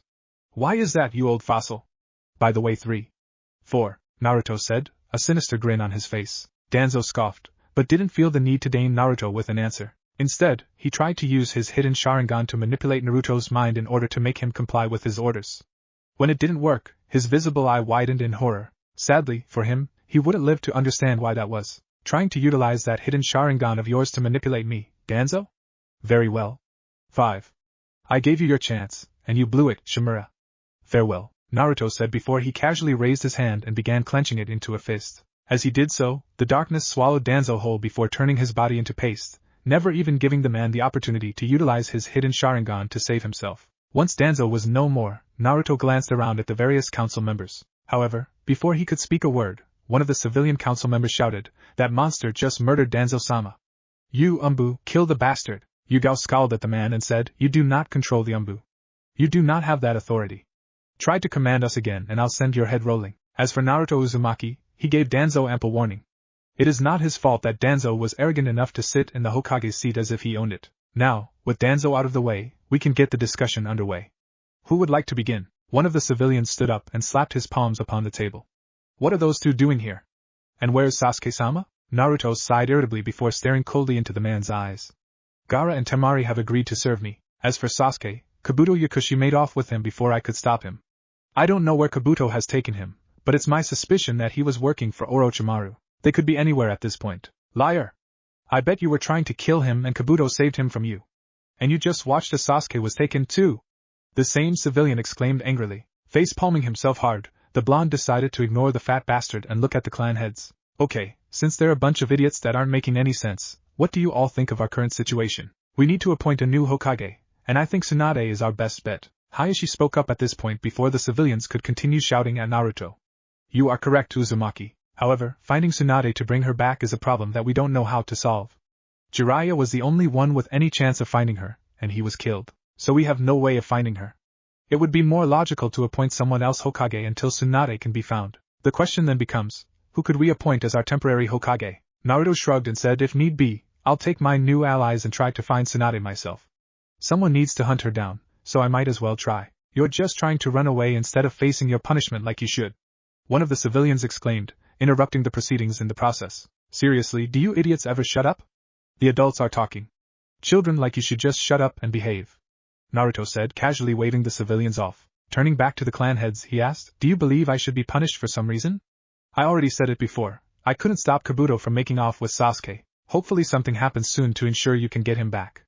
Until then, I think it would be smart to send me in search of Tsunade. I might just be able to find her. Hayashi narrowed his eyes on the boy and said, before we even think of sending you in search of Tsunade, there are things we need to discuss. You've changed, Uzumaki, and not for the better. You murdered my nephew in cold blood. Do you really expect to get away with that? Quirking a brow at the man, Naruto said, he tried to murder your daughter first, Hayashi. From the sounds of it, you obviously don't give a shit about your daughter. Really father of the year material, there. Congratulations, Hayashi. You're a shitty parent. If you were going to treat your own daughter like trash, then what exactly does that make you? Oh, I know. A pathetic, washed-up scumbag. Such a wonderful job. When Hayashi went to snap at him, Naruto glared into the man's eyes and said, I killed your nephew in an official setting. I cannot be punished for killing my opponent in the finals. He knew the risks, and he paid the price for his arrogance. Besides, think of it as revenge for your daughter. If she wanted, she could have easily subdued Niji in her fight with him. All she had to do was utilize the curse seal on his forehead until he passed out, and she would be named the victor. But she cares about her family and never wanted to hurt him. She's too good a person to be your daughter. Then again, you're an abusive piece of shit that has only put her down and made her feel like shit, just because you can. How's it feel to know you're a sorry excuse for a father? I bet your wife is rolling in her grave, wishing she could kill you for daring to harm your daughter. Before anyone could react, Hayashi leapt over the semicircular desk and charged towards Naruto. Seeing this reaction, Naruto grinned evilly before he disappeared from sight. As everyone looked around for the Jinchuriki, they soon heard Hayashi screaming in pain. Looking back at him, they saw that Naruto had Hayashi's beating heart in his hand. There was a large, gaping hole in Hayashi's body, as well, showing that the blonde had thrust his hand clean through Hayashi's body. However, when they got a good look at Naruto's outstretched arm, their eyes widened in horror. It had transformed into a truly wicked-looking abomination. Naruto grinned sinisterly again as he crushed Hayashi's heart. Afterwards, he gave Hayashi's body a little push and watched with glee as his lifeless corpse fell to the ground face first. Once that was over and done with, he looked around at the council members and asked, "Would anyone else care to test themselves against me?" Hayashi was scum. That bastard abused his own daughter and supported the application of the curse seal to turn the Branch family into a life of servitude. I'm afraid I simply couldn't allow that horrible practice to continue. And Noichi frowned deeply and asked, "Was it also necessary to provoke him?" Don't bother answering that, it's a rhetorical question. The truth of the matter is that you just murdered Hayashi in cold blood. For your actions, there can be only one solution to the problem. Looking at the Umbu, the blonde mind walker commanded, "Arrest him and lock him up until we can decide on his punishment. If we have our way, he'll be put to death for his crimes." Naruto shook his head in disappointment. "I see. How disappointing. I suppose I'll simply have to leave then. I do hope you come to realize what fools you've been." Taking hold of his allies' hands, Naruto commanded the darkness to swallow them whole before the darkness faded away. Once Naruto and his friends had vanished without a trace, Shikaka sighed and said, "Find him. Despite his good intentions, the fact is that he is now a criminal. This is all so troublesome, I swear." Yugao frowned to herself as she slipped her mask back on. "Personally, I agree with Uzumaki. Hayashi was a monster." Sighing softly, she motioned for the other Umbu to follow her as they set off in search of Naruto Uzumaki. Once they were gone, Choza stepped up to Hayashi's body and said, "Do we bury him? Or do we destroy the body?" Shikaka frowned and said, "Remove his eyes and seal them away safely. Afterwards, burn his body. We can't afford to let our enemies take Hayashi's body, just in case they have some way to glean some information on us." Choza simply nodded before lifting Hayashi's body into his arms. Without another word, he left the council meeting room and made his way towards the hospital to have his eyes removed and stored away safely. Once he was gone, Sam frowned deeply and said, "Everything has spiraled so far out of control. Do you think we should have taken Uzumaki up on his offer to hunt down Tsunade?" Shikaka shook his head and said, "No. There is no way to track her down, so he would likely be searching for her for a long time. We couldn't afford to have him out of the village for so long. However, he proved to be an unstable creature. Sadly, it's unknown if he still has the Kyuubi sealed inside of him or not. Still, he would serve as a deterrent for war. Now, however, he's too dangerous to leave alive. So, while the Umbu are searching for Uzumaki, we need to determine who should be the next Hokage. I am open to suggestions." The others in the room frowned in thought before they began to discuss the situation at hand. Finding a new Hokage would not be easy, and things would be even worse if they let Naruto escape. Naruto, the Lord of Calamity, frowned as he and his allies used their powers over darkness to make their way back towards Layla's location. When they finally reached her, they rose up out of the darkness before Naruto approached the beautiful fire spirit. "Layla, I'm afraid I have bad news." Frowning slightly, Layla asked, "What's wrong, Naruto?" "My allies and I have to leave for a while. The council, in their infinite wisdom, have decided to have me executed. It would not work, but that doesn't change the fact that we must leave for a time. I do not know when I might return to set you free." "We would have left already," but Naruto said before he wrapped an arm around Layla and pulled her flush against him. "I couldn't leave without saying goodbye. I'll miss you, Layla." Layla blushed before she decided to be a bit bold. Leaning in close, she placed her lips to Naruto's and moaned into the kiss. When they parted, she looked past him at his vassals. Naruto? Can we be alone for a time?" Naruto nodded before turning slightly to look at his allies. When they seemed to get the message and vanished mere moments later, Naruto turned back to Layla and grinned. "Trying to get me alone, HM? Let me guess, you want to do away with me? But you're warring with yourself inside, trying to determine what exactly you want to do. Your body has betrayed you, but your mind is still your own. So I will give you a choice. You can turn me down, and I will be on my way. Or I can give you what you desire and make love to you here and now. It is entirely up to you, my lovely Layla-chan." Layla couldn't help but let out a quiet whimper as she practically melted into Naruto's arms. Too, she found it incredibly hard to formulate a proper sentence. However, she managed to take hold of some of her paper tags and prepared to strike him down or chase him off if she could. Sadly, as Naruto had pointed out, she was struggling to regain her mental faculties. "Too can't. What should I do?" As he waited for Layla to make a decision, Naruto thought, "I wonder what you'll decide. Either way, it doesn't matter. I'll eventually make you mine, no matter what it takes. For now, let's see what you choose to do. This should be amusing, at the very least." Chapter 3, Conception. Kankuro blinked in confusion as he watched his siblings rise from a vast pool of darkness nearby. He had awakened an hour earlier, though he had yet to truly recover from his fight against Shino. When he came to, his arms and legs were bound to the bed and he had no way to escape. That's why he was both thankful and confused when his siblings appeared in the room. At first, he wanted to call out to them, only for his sister to put a finger to his mouth and mouth quiet to him. Nodding to signify he got the message, he waited for them to come closer before saying anything. Is it safe to assume everything went to hell out there? Temari scowled as she and Gaara went about freeing their brother. You have no idea. That rotten Uchiha killed me and nearly killed Gaara, too. Naruto saved both of us by making us like him, in a sense. He can give you the same powers if you're interested, but for now, he has given us orders to save you while he deals with his future bride. Gaara frowned at her and said, You do remember what he told us, don't you? He fully expects her to try and kill him. She won't just give herself to him so easily, at least that's what he told us. People can be unpredictable, after all. I'm sure the same holds true for Layla. Temari scoffed before helping Kankuro onto his feet. Yeah, I'll believe that when I see it. Don't know why I feel so freaking jealous, but I am, and it's kind of pissing me off. If he wants to fuck some seraph that has declared him her archenemy, then whatever. Fine. Seeing the way Gaara was looking at her, she looked away and said, I know. It's all part of his plan. She and this shepherd person can actually hurt him, so he's trying to blah blah blah. I know. Still bugs me. Poor Kankuro looked terribly confused, but he wasn't about to say anything. No, instead he felt like death was swallowing him whole as his siblings pulled him down into the darkness with them moments before Anko walked in, ready to drag the patient to be interrogated. When she saw that the prisoner had escaped, she scowled and barked orders at the idiots that had just let it happen under their watch. It was probably those siblings of his. There was absolutely no way he could have escaped on his own. I just wish I knew what the hell was really going on here. The invasion, Orochimaru and his bullshit, the Hokage dying, all of that makes sense. But Naruto's sudden change, Jiraiya's death, and everything else? Something's just not adding up here. What the hell is really going on? Sighing, she turned and left the room to go and report to her boss. Never expected Jiraiya to kill the brat. Sure, I didn't like him, but he wasn't a bad kid. Whatever happened, it's big. Damn it, Taiyuya. The redhead couldn't help but scowl as she looked into Ibiki's eyes.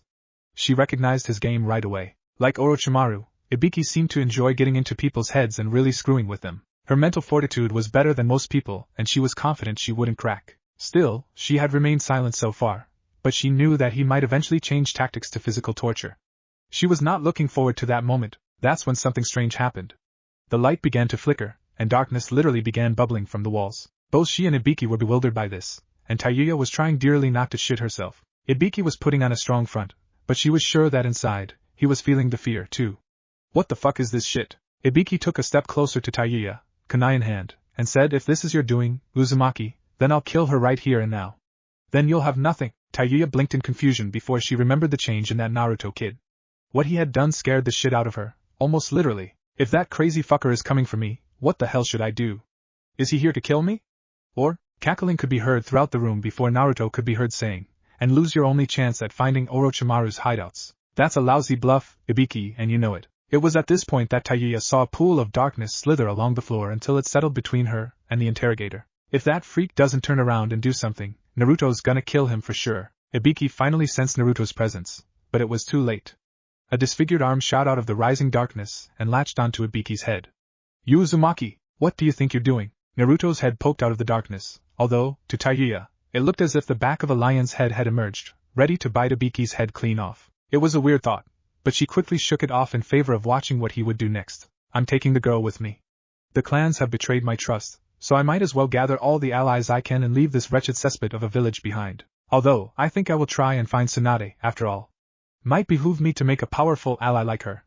Who knows, maybe I'll make her mine and have her scream my name each night. Might be kind of fun, Naruto said before twisting his arm and ripping Ibiki's head clean off, his spine being ripped out right along with it. Taiyuya watched in morbid fascination as her savior turned the head around to face him before casually tossing it aside. When he turned to free her, she asked, Why help me? How did you even know I was here? Naruto looked calmly into her eyes as he worked to free her from her bindings. I'm simply a clone. The boss created hundreds of us before even entering the arena today. He knew something big was going to happen, so I figured I'd go ahead and spy on things from the shadows. It was amusing, watching the boss kill Danzo and Hayashi. I figured that, if boss was leaving, having an ally like you might benefit him. Besides, you know where Orochimaru's hideouts are. You can easily help him reach said hideouts, and recruit more people to his side. Boss will need reliable, powerful allies to help him save this wretched world. But when you see him, do be sure not to insult him. Boss likely wouldn't take too kindly to it. And FYI, boss will notice the fragment of Orochimaru's soul buried inside that cursed seal of yours. If you'd like, he could remove it, and the seal with his powers. It would be a simple matter for someone of his power to do. Taiyuya blinked a couple of times before saying, Wait.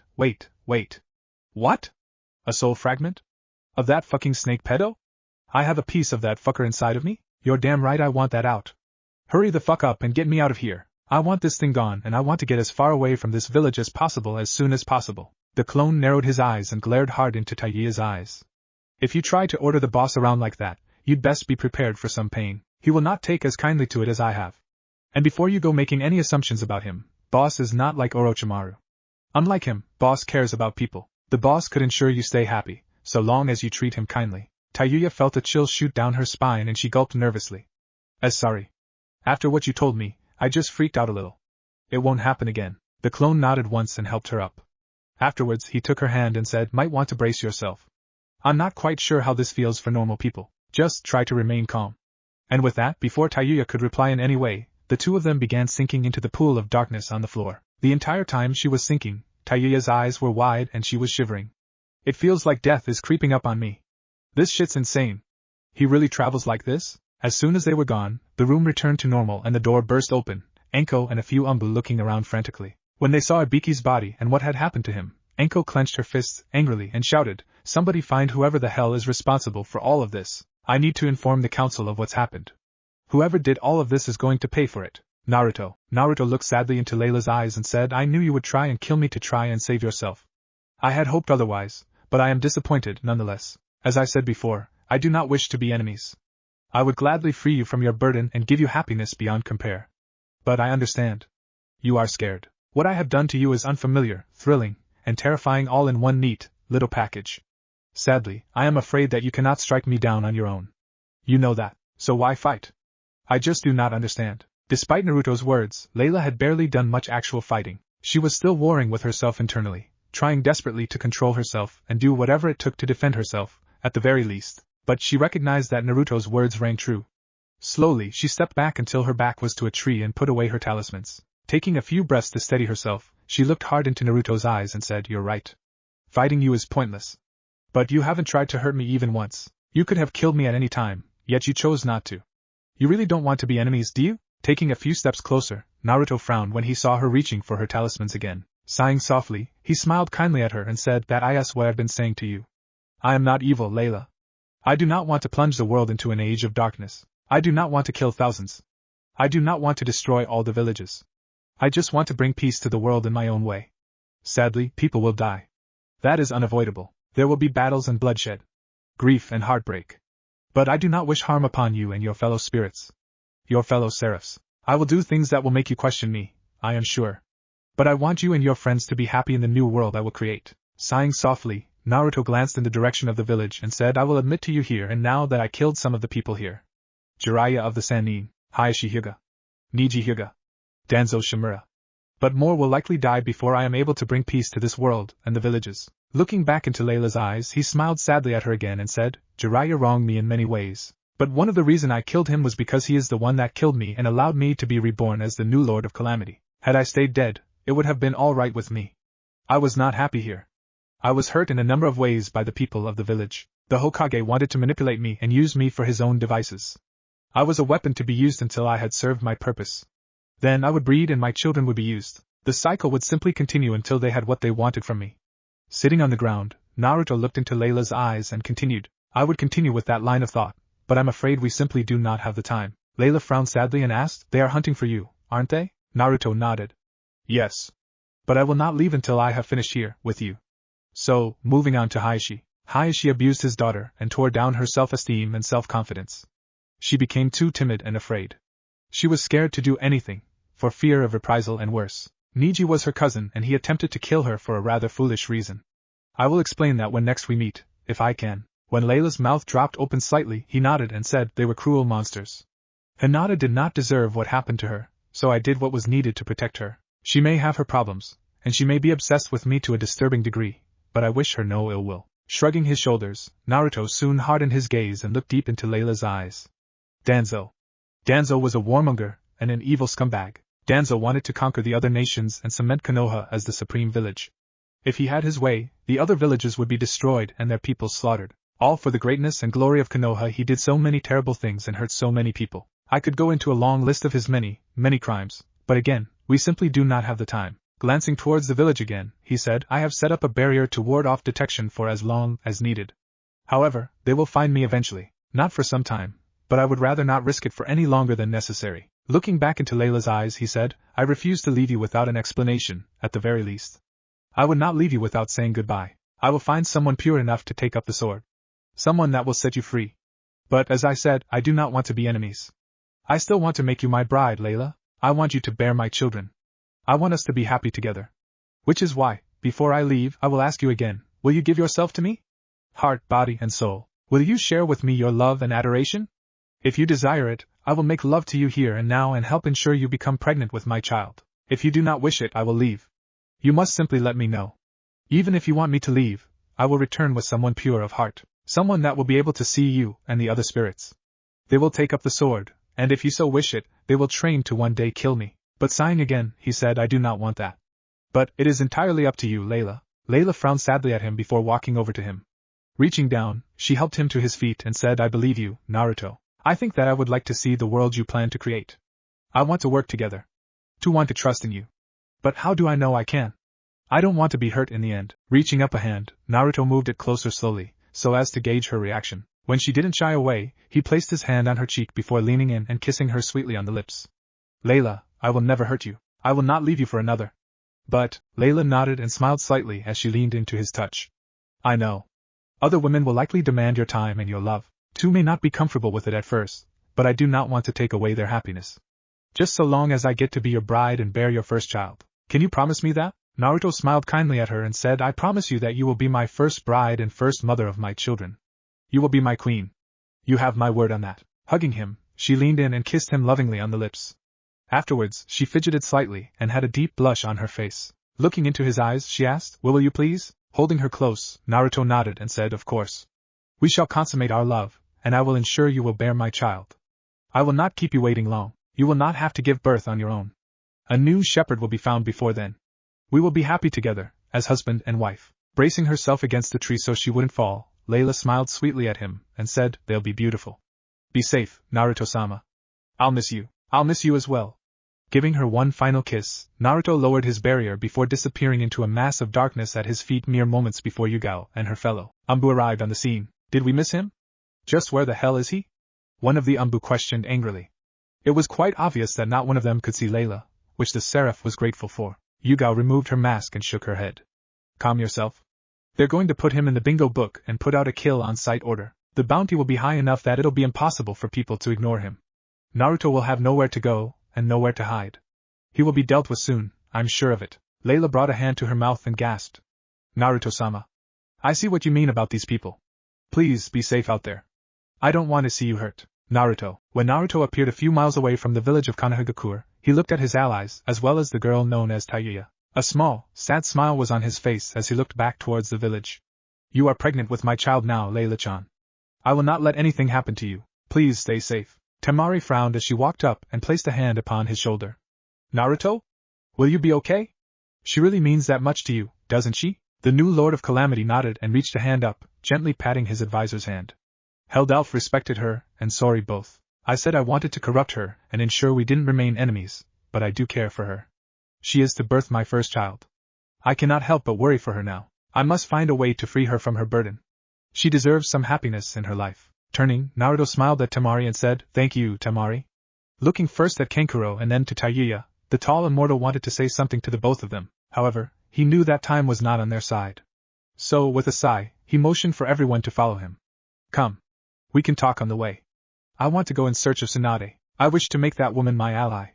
I am sure that Konoha will send a team or two in search of her regardless of what they decided, so I would like to beat them to her. Besides, having a medic as skilled as her on our side would be quite the boon. Tayuya blinked a couple of times and went to say something snarky, but she remembered the warning the clone had given her, and quickly shut her mouth. Remember, no pissing off the new boss. Besides, he can get rid of the Hickey of Doom. Just gotta be patient.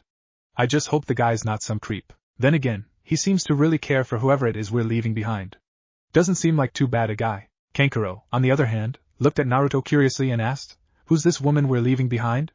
Why can't we just bring her with us if she's so important to you? What exactly happened while I was out? As they moved along at a quickened pace, trying to escape the land of fire as quickly as possible, Naruto glanced back towards the only Suna sibling he had yet to change. In order, her name is Layla. She is the spirit, or rather, the seraph of fire. Without changing you, I doubt you. And I'm looking back at Tayuya. He frowned a moment and asked, who exactly are you? I don't think my clone ever learned your name. All I know is you have one of those curse seals on you, just like Anko. The redhead looked into Naruto's eyes and said, I'm Tayuya. I was one of Orochimaru's Sound 4. A guardian of his, kinda. Never did like the bastard, but I wasn't about to challenge him, knowing he could kick my ass. Shrugging her shoulders, she pointed her thumb at her curse mark and said, that clone of yours told me you could remove this thing and get rid of Orochimaru's soul fragment residing inside. Please get rid of it for me as soon as possible. I don't like having a piece of that fucker inside of me like this. Naruto nodded before looking forward again. Well, it's nice to meet you, Tayuya. Once we stop for the night, I'll help you. Please remain patient until then. Tayuya smiled in relief and said, thank you, Naruto-sama. Where exactly are we going? Do we have any idea where Tsunade could be? I will answer your questions soon. Kankuro did ask his first, after all. Seeing Tayuya nod in understanding, Naruto looked forward again and said, anyways, as I was saying, it is unlikely that you two would be able to see Layla without me changing you like I did Temari and Gaara. Most people are unable to see and or communicate with spirits in this day and age. I need to find someone pure of heart, and able to see and talk to spirits. Someone that will be able to take up the sacred sword and help free Layla. Grumbling irritably, Naruto said, so long as Layla is bound to that sword and her destiny, she cannot leave that place. She has been trapped there for a very, very long time. She's been so lonely all this time. I cannot bear to leave her like that any longer, but I have to in order to free her. I promised her that I would take her as my first bride and she would bear my children first. She is that important to me. Anyways, a lot happened while you were unconscious, Kankuro. You missed the invasion, for one thing. Konoha repelled the invaders and both the Hokage and Orochimaru perished. Sasuke Uchiha killed Temari and wounded Gaara, so I transformed them with my power. They are like me now. Temari has agreed to take up the role of my advisor, and I destroyed the Ichibi. Gaara can now sleep, should he desire it. Then Kabuto Yakushi saved Sasuke's life and escaped with him before we could kill either of them. They will be annoying pests in the future, I am sure. Naruto explained. Moving on. Upon returning to the village proper, your siblings and I were accosted by the Umbu and taken to meet with the council of Konoha. I killed Danzo Shimura for his many, many crimes. Then I killed Hayashi Hyuga because he was a rotten scumbag that abused his daughter and dishonored his wife's memory. If you remember, Neji Hyuga tried to kill Hinata during the preliminary matches. Hayashi did not show any signs of worry for his daughter. Instead, he was furious with me for killing his nephew in my match with him. Hayashi deserved to die like he did. Shrugging, Naruto looked back at Kankuro again and said the council, in their infinite wisdom, decided I had to die. So I decided to take my allies and free the two of you and leave Konoha behind. I do not know where we will go after we have found Tsunade. I must find someone worthy of being the new shepherd. Or devise a way to free Layla from that blasted sword once and for all. I want to free her before she is to give birth to our children. Damn. Sorry to hear that, boss man. Tayuya said. That's not the kind of fate I'd wish on anyone. Poor lady. If I can help somehow, just let me know. Thank you, Tayuya. Naruto said. Anyways, moving on to your questions. Right now, I want to head to the Land of Wind and take a look at the various taverns and casinos there. Tsunade is known as the legendary sucker throughout the world. The reason for this is simple. She is addicted to gambling, but she really sucks at it. She has racked up a massive amount of debt, and has no way of paying any of that money back. She is also a known alcoholic and drinks far, far too much. So, Temari, can you and your siblings lead us to towns and cities known for their great liquor and busiest casinos? Even if we cannot find her in the Land of Wind, I am hoping that we will find some clue as to her next destination. Temari nodded and said, once we arrive in the Land of Wind, the closest city that matches that criteria is Tanabaru. It has a really popular casino that has a variety of slot machines, but its biggest draw is the poker tables. If Tsunade sucks at gambling that much, I'm willing to bet that she'd focus on those. Naruto nodded and said, then that will be our first destination. Blinking, he held up a hand and motioned for everyone to stop. Looking into the distance, he soon scowled as he noticed two people walking in their direction. The tall one smells of blood.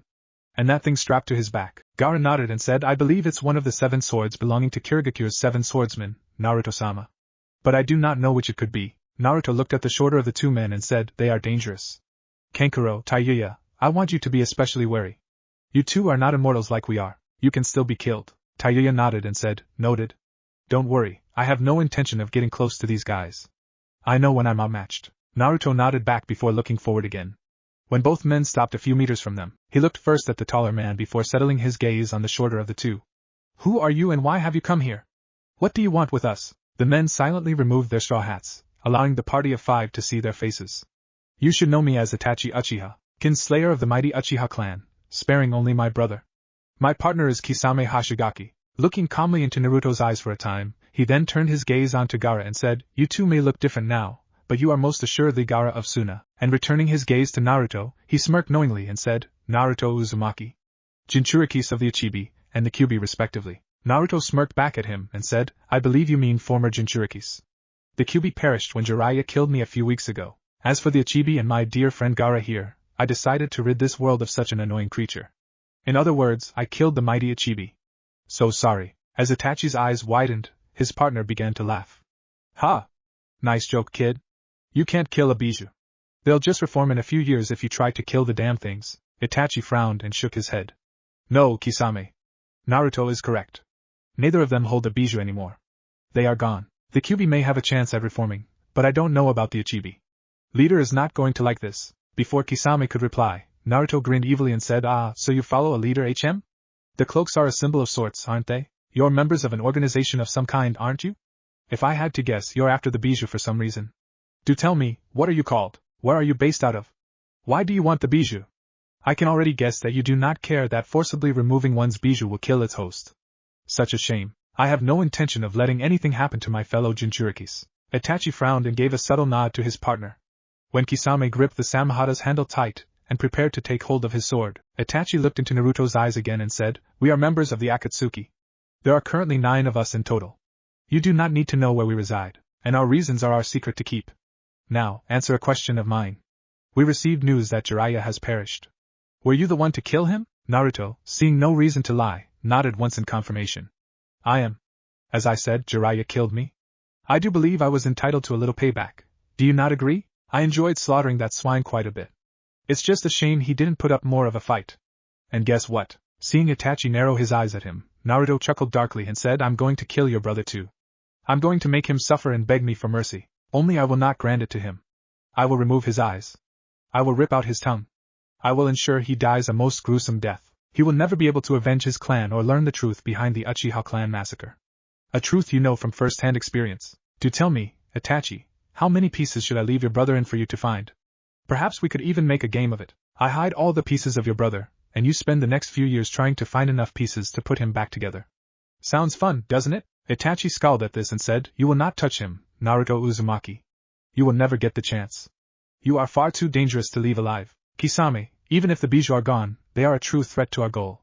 Prepare yourself. Kisame grinned sadistically and said, Oh, this is going to be fun. I'm going to enjoy making you brats suffer before you die. Naruto grinned right back and transformed his arms into grotesque-looking demonic arms with vicious claws at the tips. Come then, you fools. We will destroy you. Temari. Gaara, let's go wild. Taiyuya leaned in close to Kankuro and whispered, This isn't going to be pretty. Think we really want to watch this? Kankuro nodded in response and said, I want to see just what they're capable of now. I want to know if this power of theirs is something I want for myself. If it can help create a true connection with my puppets then. Taiyuya nodded in understanding and said, Makes sense. I think I'll hold off on that until I'm damn sure I'm ready for that kind of thing. For now, I'll settle for having this fucking seal removed. Temari giggled to herself as she, her brother, and her master prepared to do battle with Itachi and Kisame. Naruto, you are way too good to us. This is going to be fun. What if Naruto is cold to his family Konoha? And thanks for watching my video till the end. If you enjoy this content, then do consider subscribing to my channel. And leave a like if you guys need the next part. Comment down and thanks for watching the video and see you guys in the next video.